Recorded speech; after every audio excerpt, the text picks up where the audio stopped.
L'histoire des jumeaux partie 1. Tony et Mark sont des jumeaux nés en 1994, dans une famille modeste où leur grande sœur prenait grand soin d'eux.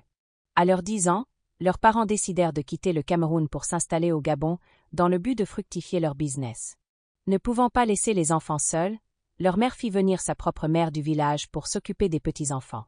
Arrivés au Gabon, les parents de Tony et Mark réussirent à atteindre leur objectif et à développer leur activité. Quelques années plus tard, ils décidèrent d'intégrer une secte dans l'espoir de devenir encore plus riches. Cependant, les conditions imposées étaient terribles, la mère ne devait plus avoir d'enfants et devait coucher avec ses jumeaux, tandis que le père devait coucher avec sa fille. À leur grande horreur, ils acceptèrent ces conditions. Ils rentraient de temps en temps au Cameroun pour accomplir leur rituel. Grâce à ces pratiques, ils réussirent à accumuler une grande fortune. Ils investirent massivement au Cameroun, notamment dans des immeubles, des boîtes de nuit, des appartements meublés, et bien d'autres choses. La vie semblait devenir très prospère. Cependant, la situation dégénéra lorsque le père commença à commettre des attouchements sur ses fils.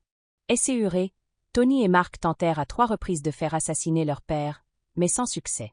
Furieuse, leur mère mit alors son mari en garde, déclarant « Si tu essaies encore de toucher à ce qui m'appartient, je mettrai fin à tous les pactes que nous avons signés. » En 2014, lors d'un énième rituel au Cameroun, le père tenta une fois de plus de transgresser les limites fixées.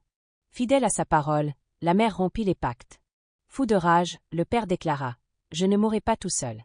Nous avons commencé à 2, nous partirons à 2. » Il sortit alors une arme, tua sa femme d'une balle dans la tête, avant de se suicider. Tu veux savoir ce qu'il est advenu des jumeaux et de leur grande sœur? Écris en commentaire partie 2.